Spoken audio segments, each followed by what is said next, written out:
This video is going to be about using oil pastels. Most of you may have a set that looks something like this in your table kit.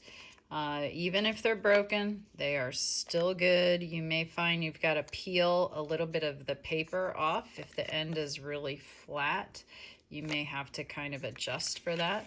We're going to talk about smudging. You can use your fingers to do some smudging, but I really prefer to do more layering of more pastels, so I probably am not going to demo the smudge with your fingers. You could talk to your teacher about that one. I just am not keen on melting with my fingers in my oil pastels. Sgraffito is the other term that we're going to start to take a look at here, where we're literally letting a layer of pastel show through another layer, where we're going to scratch the surface away. So you could use a paper clip, just kind of undo the end of a paper clip to create a sgraffito tool like that. You might have some tools like this in the classroom. I even have an old Nintendo DS stylus that works pretty well too. So those would all be appropriate items to use for a sgraffito. All right, so as we get started with our oil pastel, I'm gonna try to zoom in here just a little bit more. I kind of have a similar situation to the colored pencil study that we did. I'm going to actually not start with my darkest darks. I'm gonna start with kind of my lights and my midtones. So I think color scheme wise, to show light and shadow, I know I want to use something that has lightness to it, and I want to use something that's going to be a midtone and a dark. Even though we've done some color theory, we don't necessarily have to use analogous colors as we blend, but we can. We also don't necessarily have to use a monochromatic palette, but there again, we can. So I think I'm going to demo one of these with the monochromatic palette and one with my analogous palette. I think I did that in the colored pencil one as well. As you are working with your oils, you will notice that sometimes things are a little bit dirty. Every so often you'll see a tip that's got some dirt to it. So if you take a scratch piece of paper, you can take the edge of the pastel and just kind of do some strokes and roll the pastel to kind of clean it off. So again, this is oil pastel. It's gonna feel like a heavy kind of a crayon. So I just kind of cleaned that off a little bit. I'm gonna come in and put some light. Oh, I'm putting my light in the wrong spot. Some light over here. I gotta pay attention. I put my cast shadow over there. And then maybe a little bit of some midtone. That one looks pretty clean. So I'm just gonna start kind of more to the interior middle of my object, and I'm gonna make some stroke marks, like pretty much like I'm coloring with a crayon, all the way through there. We kind of blended that yellow in, and just for kicks and giggles, we'll just bring a little more yellow along the whole way. So I feel like I'm kind of already blending that in. That's a step I will be doing in a minute. I'm gonna bring a little bit of that mid-tone around the edge of my form. I'm going to take it kind of to the base of my form shadow as I come around, just to kind of find my object before I get really, really dark. Now I've got a lot of paper values showing through already. That's where I'm going to start utilizing layering and building with my oils. So much like our color pencil, I'm just cleaning off this black here really quick. Much like our colored pencil, I'm gonna kind of go back and forth, lights and shadows, until I sort of start to build up the value and the gradations that I'm looking for in different areas of my form. So here comes some darks coming in. I'm gonna kind of hatch those so I don't get a lot of color down, but I can still sort of mix some of that in. So if you can see my stroke mark going this way, now I'm going to kind of come back with my middle value, and I'm going to try to be more precise to get the edge of my form a little bit cleaner. So I'm going to kind of come up on the tip of this oil pastel. Can you see that kind of flattish tip there? To kind of build the edge of my sphere.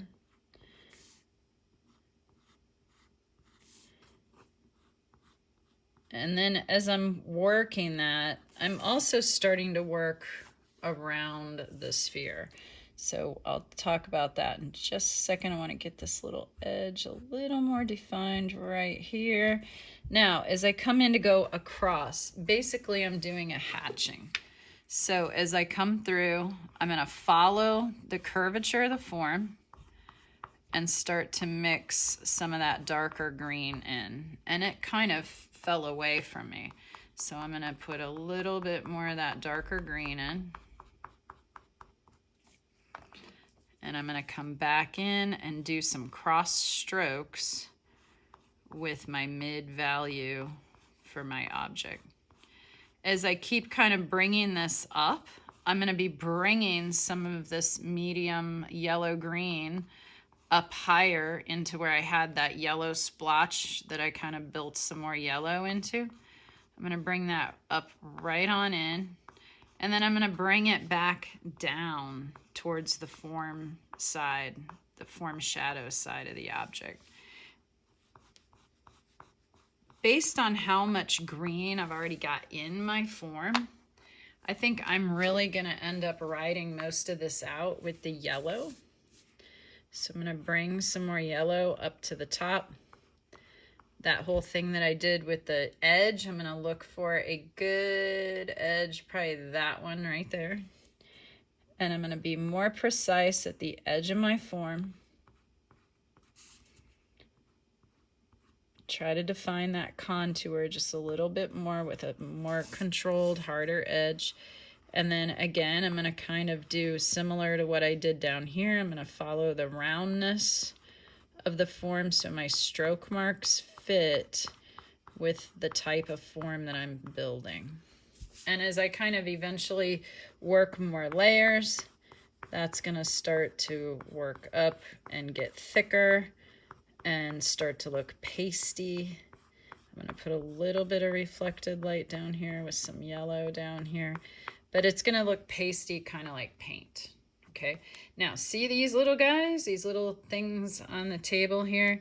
Those, if you swipe with your hand, you'll end up smearing it, just like you're drawing with these. So to get this kind of stuff off your paper, you could try going over to the trash can and kind of shaking just a little bit. With oil pastel, those will kind of come off a little bit cleaner, which is okay than the chalk pastel. But if you've got little bits that just aren't coming off, that's one way that you can use your fingers in a blend. You can kind of just like pull it up a little bit, try to remove it. Usually if your hands are warm, it'll stick to you and lift up. If you don't have the ability to do that, or my hands are freezing right now, so that really didn't work out so good for me, I can pull up with a tool like this. I could pull up those little pieces with a paper clip. So anywhere where I've got some thick chunks kind of hanging around, actually most of those spread in pretty good, maybe right here.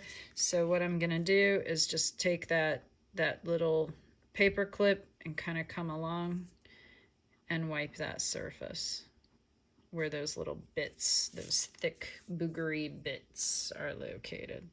Okay, so I'm gonna do this one really quick. Based on my light source, I'm coming from this side, so I'm going to have a lot of violet both sides. So I'm going to go ahead and start with just like a thin sort of layer of my red violet.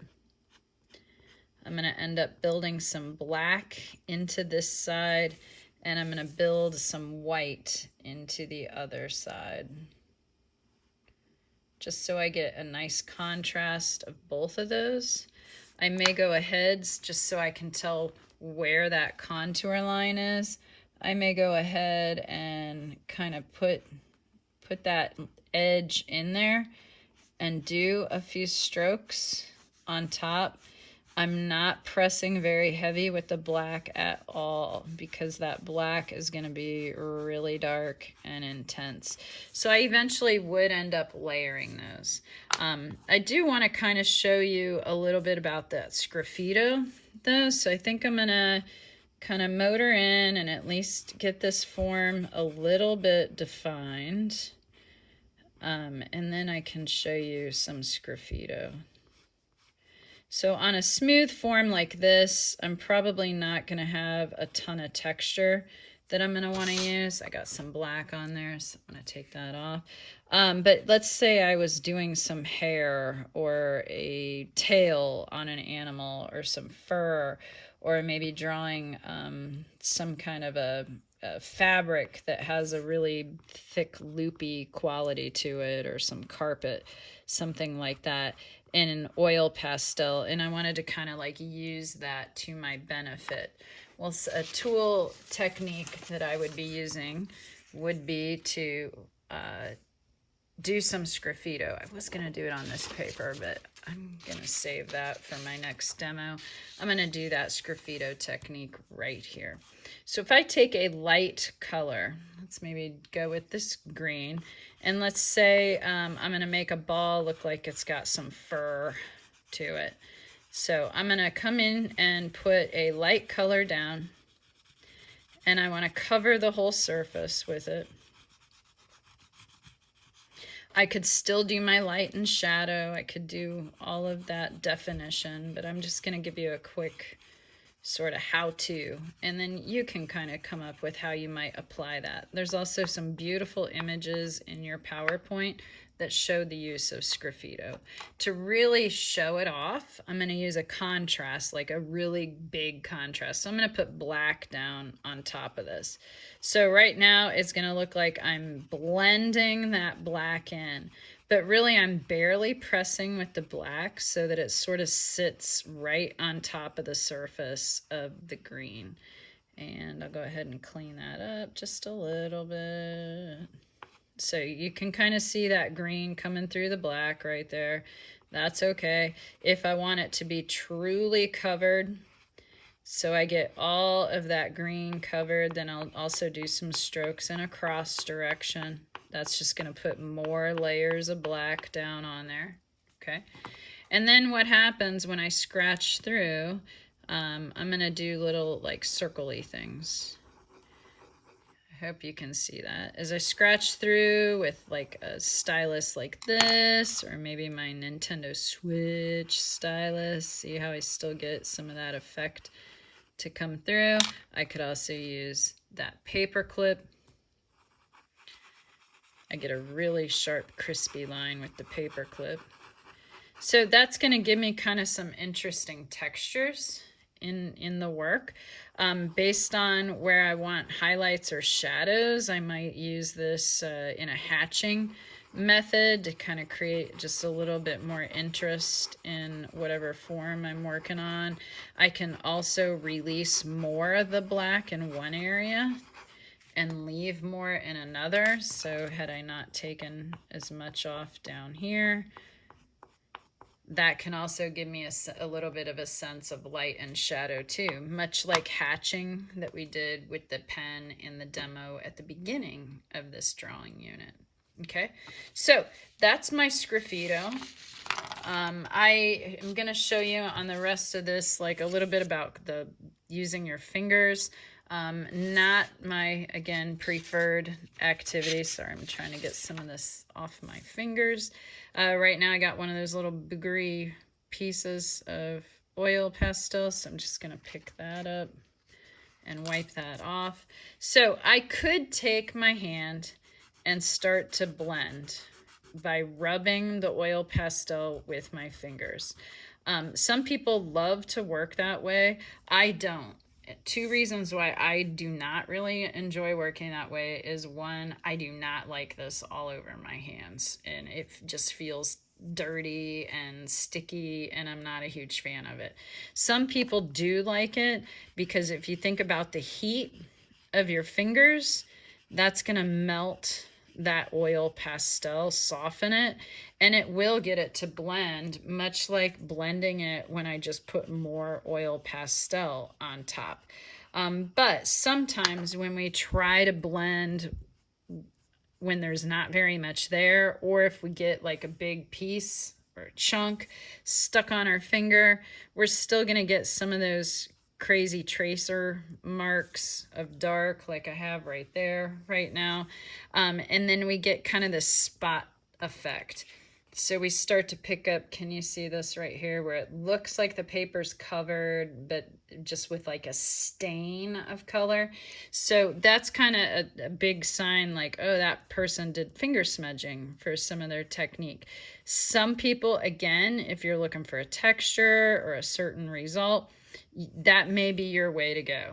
Other people, not super huge into that.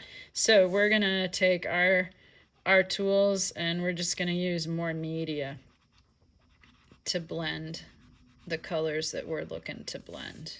Okay. All right, I'm gonna finish this one up. I'll show you a picture at the end of the video, hopefully, if I remember to do that.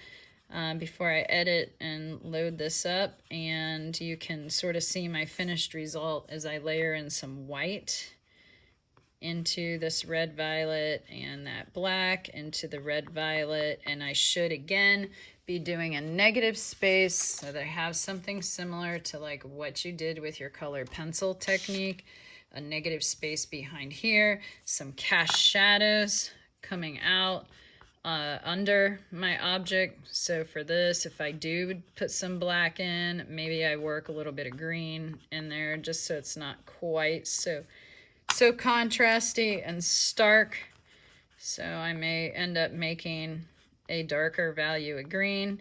Oil pastel, you're gonna have some rougher edges, so you just kind of got to be ready for that. You're not gonna have the precision of a pencil or a marker or a pen, so just kind of be ready to have to go in and clean up a little bit of the edges of your forms, or to let those forms be just a little bit more loose. So right there I kind of flubbed out the edge of that cast shadow. If I want to fix that, I might be able to scrape some of that off. It'd be good if you used a clean tool, not one that's dirty, and kind of pull this off. And then later, when I finish the whole thing, if I treat the table, see, I'm gonna pick those little pieces up. Please do not leave those pieces laying around on your table at the end of the class period. Your teachers will expect you to clean that stuff up. It is horrendous when it's all over everything.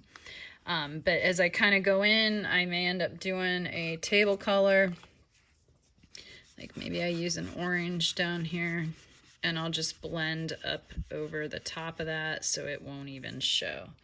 So bringing the tip of the orange is going to help to correct the visual of my mistake, and you won't be a party to that mistake anymore.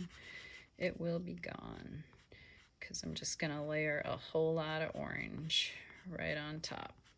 All right. Okay, well, enjoy this.